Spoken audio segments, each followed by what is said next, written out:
سڵاوتان لێبێت.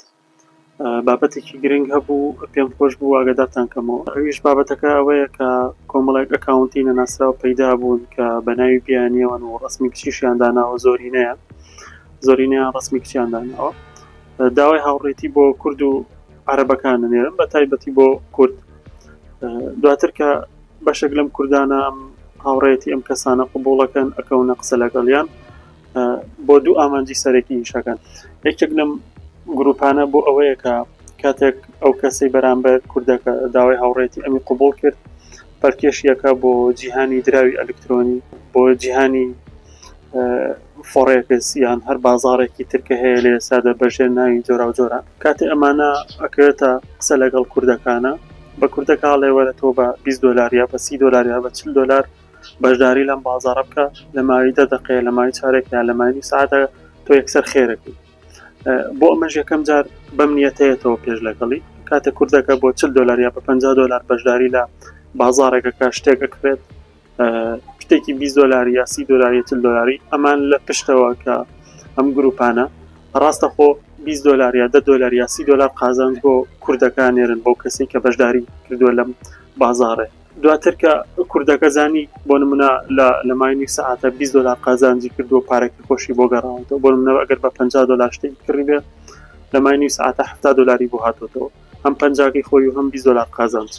دواتر پەرکێشیەکە بۆ یاریکی تر، ئەویش ئەوەیە ئەڵێ من ڕاست بووم لەگەڵت، بۆ نمونە وەرە یار بەشێکی تر هەیە یان دراوێکی تر هەیە یا بازاڕێکی تر هەیە، لێرە بە 500 دلار یا بە 1000 دلار بەشداری بکە، 300-400 دلار قازانجە بۆێت. کاتێک ئەم کوردەی خۆمان بەشداری لەم بازاڕایەکە 500 دلاری خاتەی شەوە 1000 خات 2000 خات، ڕاستە خۆ پارەکە یەخورێت لەلایەن ئەو گروپ و کەسانەوە و کەسیش نازانێ ئەم کەسانە چێن، لە چه وڵاتێکن، لە چه شوێنێکن، لە عێراقن، لە دەرەوەی عێراقن. هەتا یەکەم جار 10 دلار 20 دلار 30 دلار قازانج تێنێ بۆی پەرکێشەکەن بۆ بازارێکی زۆر گەورەتر، بۆ خێرێکی گەورەتری خۆیان.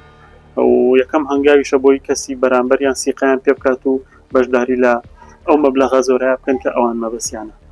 ئەمە تاقمێک لەم گروپانە هەدەفیان ئەوەیە. بەڕاستی تاقمێکی ترمان هەیە کە بەداخەوە هەدەفیان ئەوەیە کاتێک لەگەڵ کوردەکەی خۆمانەکەونە قسە و دواتر ڕقم تەلەفۆناڵ و گۆڕەکەن ئەچنە واتساب یا تەلەگرام یان هەر ئاپێکی ترکە ئەو کەسە بەکارهێنێ، تا ئەو مەرحەلەیە ڕواکە دەستیەکەوێت بە کۆمەڵێک وێنە و ڤیدۆی زۆر شەخسی ئەو کوردەیە یان ئەو کەسەیە.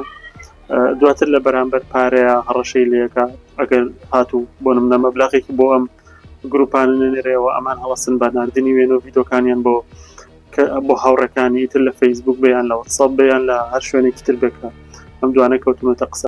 واتە ئامانجی ئەم ئەکاونتانە و ئامانجی ئەم گروپانە تەنها پارەیە، ئیتر پارەکە بەلایانی دەستکەوتنی وێنە و ڤیدۆی شخصی بێت یان پەرکێشکردنی ئەم کەسانە بێ بۆ ناو بازاڕە ئەلکترۆنیەکان. بۆیە زۆر گرنگە کە ئێمە ئاگامان لەم گروپانە بێ، لەم ئەکاونتانە بێت، لە خۆمانەوە بە هیچ جۆرێک داوای هاوڕێتی ئەمانە قبوڵ نەکەین و بەشێکیشیان لە ڕێگەی واتسەپەوە نامانێرن بە شێوەیەکی هەڕەمەکەوە.